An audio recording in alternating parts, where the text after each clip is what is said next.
They're suing all our companies. And if that's going to happen, we want to be the ones that sue, not them. And they use it almost as a form of running European countries, and the EU in particular has been very violent in its lawsuits against our companies, and frankly, very violent and very bad to our airlines. I've gotten calls from the heads of airlines saying they stop in Europe and they're getting charged all sorts of taxes that they never even heard of. They stop and they're getting fined and charged, and they do it only with American companies. They're not doing it to other countries, so we're stopping it.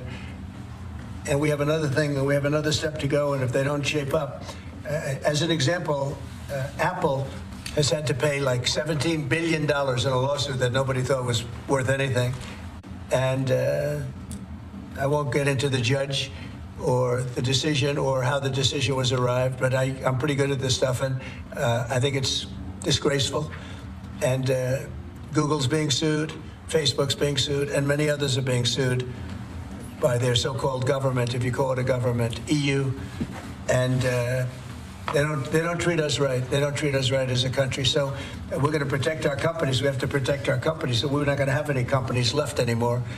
I also want to thank Apple, though, for announcing they're going to invest $500 billion in our country. That's the biggest investment anybody's probably made to this date. And they're going to do it very quickly, and that's because of tariffs. They don't want to pay the tariffs, and they feel very strongly about the country. Now, they wouldn't have done it without us. Without the Trump administration, they wouldn't have done it. But they feel very strongly about the direction of the country. The polls have shown that, too.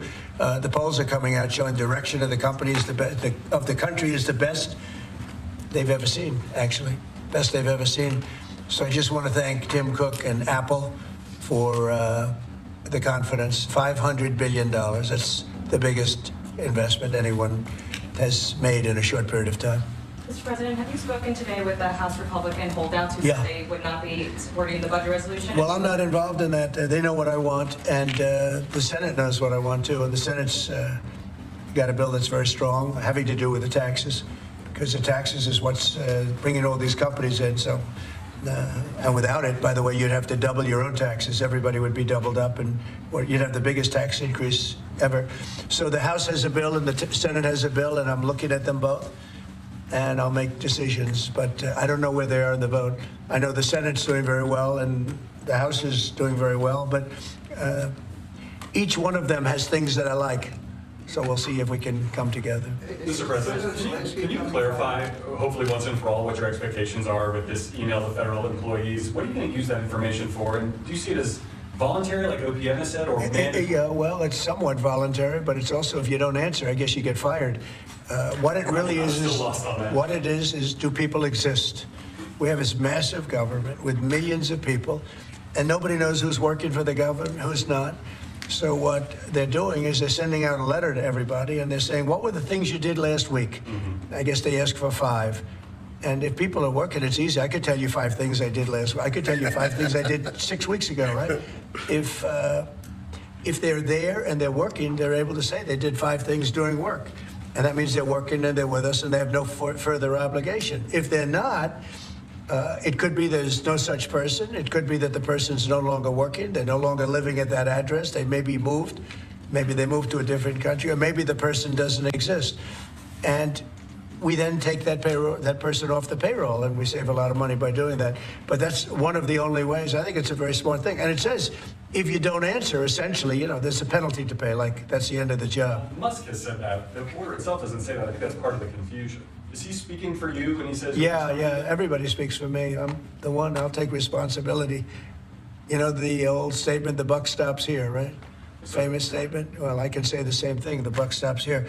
No, we have to find out if people are getting paid and they're not working, and they have a problem. Let's say they have another job, and then they write in false statements. It's a big problem if they write in false statements. They may be working for somebody else, but getting paid by the U.S. government, and that would mean that they're not allowed to be doing that. They're not allowed to be working for us and be working for somebody else. We're paying them a lot of money. We're paying them. So we'll see. That solves that problem. Most people aren't willing to say that, we're doing this, and this, and this for the U.S. government, and yet they're at another job, because that's That's a big problem for them if they do that. So in some cases, they're not writing back. And if they don't write back, they end up eventually losing their job. We give them extensions, but that was something we thought about a long time ago. We give them extensions, but we'll see. We have to make sure, number one, that we have people, number two, that they're working, and number two, they're working for us, not for another company. Is it true that President Zelensky is coming on Friday to meet with you, and is the mineral deal sorted out? Yeah, I hear that. I hear that he's coming on Friday. Certainly, it's okay with me if he'd like to, and he would like to sign it together with me, and I understand that's a big deal, very big deal. And I think the American people, even if you look at polling, they're very happy because, Biden was throwing money around like it's cotton candy. And it's a very big deal. Look, it could be $1 trillion deal. It could be whatever, but it's rare earths and other things. And look, we're spending hundreds of billions of dollars on Ukraine and Russia fighting. A war that should have never, ever happened. That's a war that would have never happened if I were president. And it didn't happen for 4 years. People say, how do we know that? It didn't happen for 4 years. Would have never happened. And nevertheless, this guy went into this situation and he spent money like nobody's ever seen. $350 billion. The other thing that we don't like is that Europe has spent $100 billion. We've spent $350 billion. Europe gets their money back because they spent it in the form of a loan. And we just gave them, whether it's 300 or 350 billion, nobody really knows. They can't even tell me the answer to that, but it means probably more than that. So what we're doing is now we're saying, look, we want to be secured. We want to get that money back. We're helping a country through a very, very big problem, a problem like very few people have had. Shouldn't have had this problem because it shouldn't have happened, but it did happen.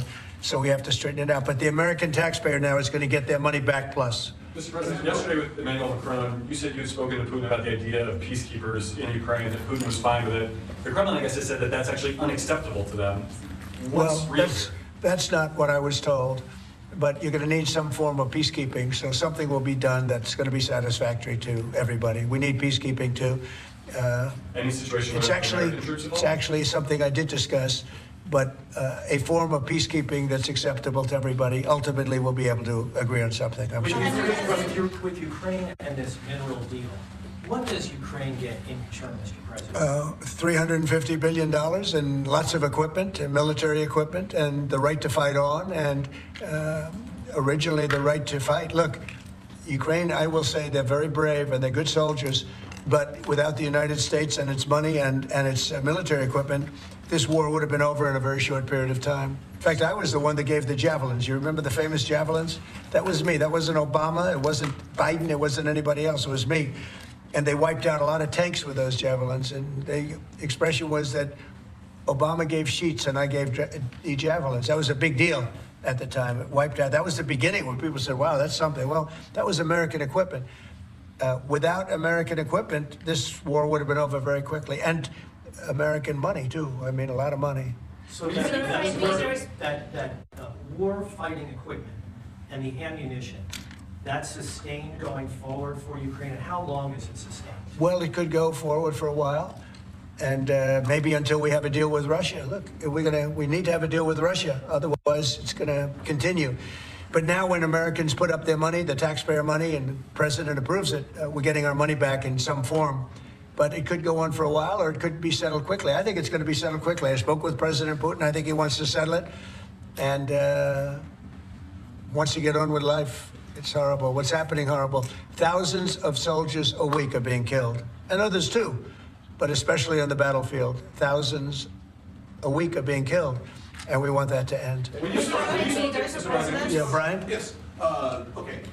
Real quickly, Carolyn Levitt, your press secretary, sent an earthquake through that briefing room earlier today announcing that the WHCA would not have any control over placing media in the seats in the briefing room. Just want to get your thoughts on that. And also on Air Force One, it's trending on X. People are talking about it. Get your thoughts. Well, we're going to be now calling those shots.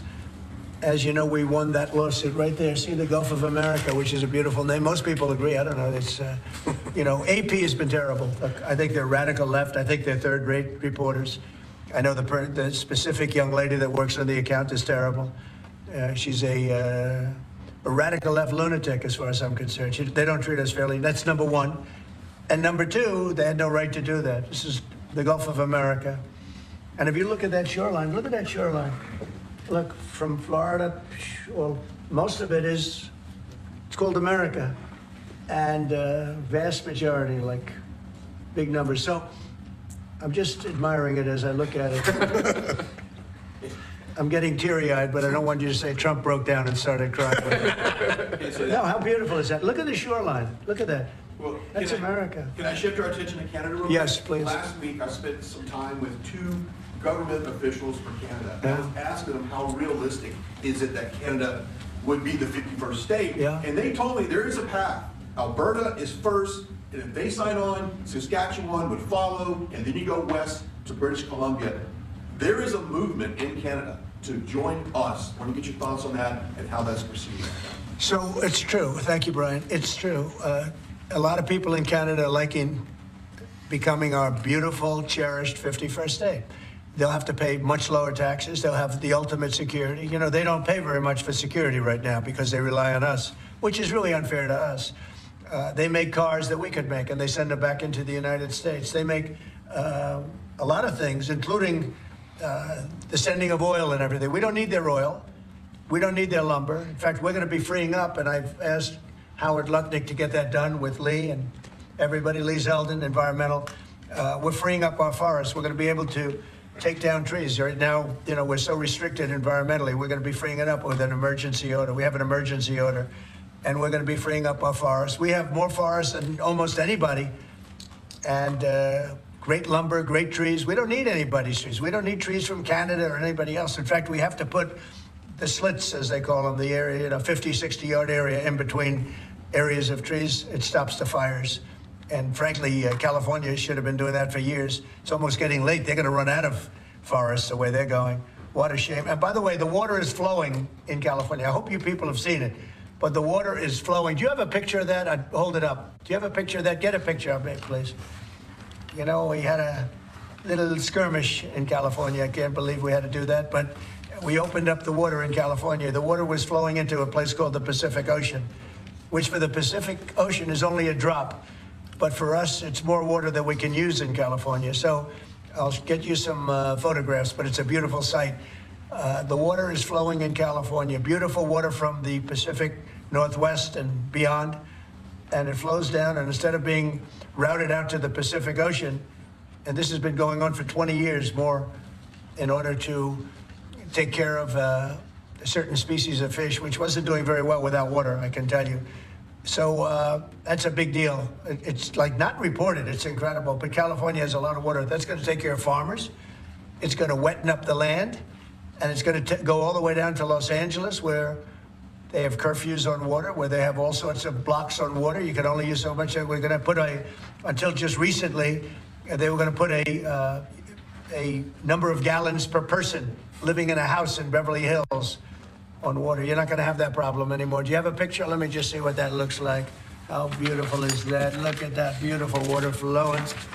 Look at that. That's coming in the dikes and other means of transportation. Isn't that beautiful? Who would believe that? That's all water they could have had. I went to the governor during my first term and I said, why don't you do this? And they said they have an environmental problem with clean water. If this water were there, you wouldn't have had those fires. You had sprinklers. They make people put sprinklers in the ceiling of a home, and they had no water in them. With this, they would have had a lot of water in them. They would have all been full. You would have had a whole different deal down there. You probably wouldn't have had a fire, but if it was, it would have been small, would have been put out. You had the fire hydrants not working in California. So it's a beautiful site. These are canals that were built. These were all built. And you saw them for years. They were empty. Concrete. They call them the V-shapes or the half pipes. And they're shaped different forms, but they're shaped, and they rush down through the farm areas where the farmers can take it and down to Los Angeles. And they were sitting empty for years. And now look at that. Look at that way it looked. It wasn't easy. We had to be very unfriendly to get into those areas. We opened it up. Mr. President. I essentially attacked California. Can you believe it? I attacked California. Let's go. At the outset of your administration, sir, you committed to ending the weaponization of government, to holding those accountable who participated in the weaponization of government. Hold it. This is a good one. Is everybody listening? Deranged Jack Smith. We're going to call it the Deranged Jack Smith signing, or Bill. Go ahead. One law firm that provided pro bono legal services to the special counsel's office under Jack Smith's leadership was Covington and Burling. As a result of those actions, we're now going to be suspending and putting under review the security clearances for the attorneys and employees at that firm who worked with Jack Smith's team. And we're going to continue holding the people who were responsible for the weaponization of government and who supported it accountable for what they did. And you'll be doing this with other firms as time goes by, right? We're looking at sort of the whole panoply of options. The weaponization of our system by law firms, even pro bono work they're doing just in order to clog up government, stop government. And nobody knows about it more than me. And hopefully that'll never happen again. So Covington and Burlington? Covington and Burlington. Mr. President, may I ask a question about Europe? So long term, do you plan to maintain the number of U.S. troops? Wait, I just want to savor this one, please. Who would like this pen? I'll take Hey, it. why don't you send it to Jack Smith?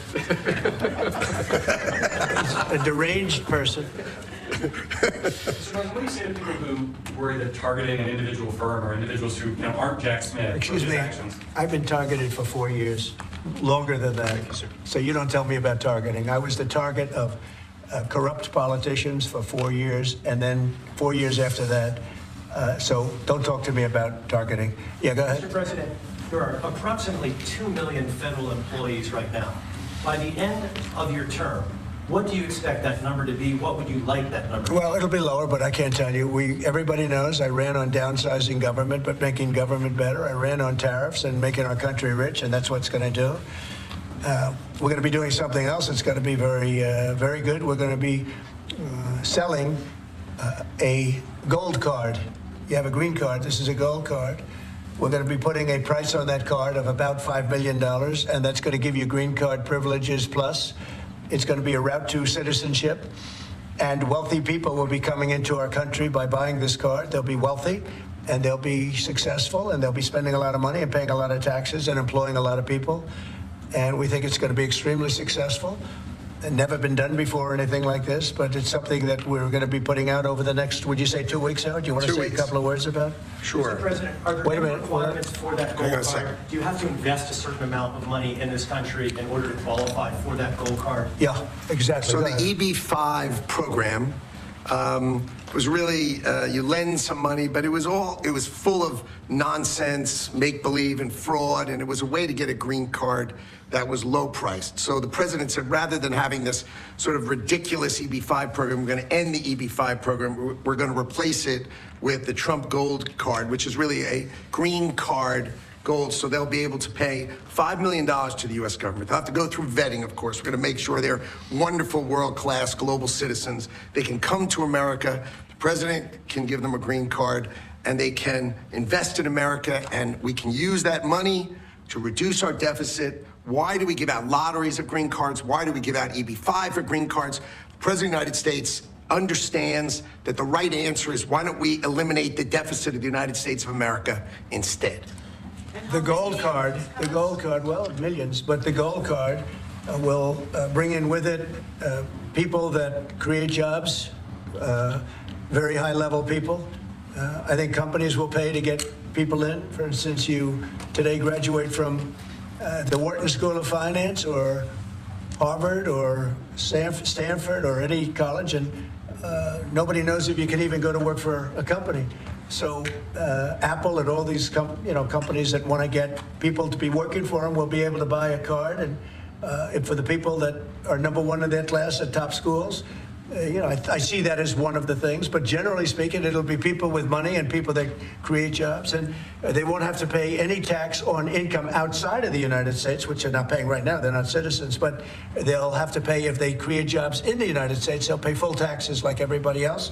So you're getting big taxpayers, big job producers, and we'll be able to sell maybe 1 million of these cards, maybe more than that. And if you add up the numbers, they're pretty good. As an example, 1 million cards would be worth $5 trillion. $5 trillion. Wow.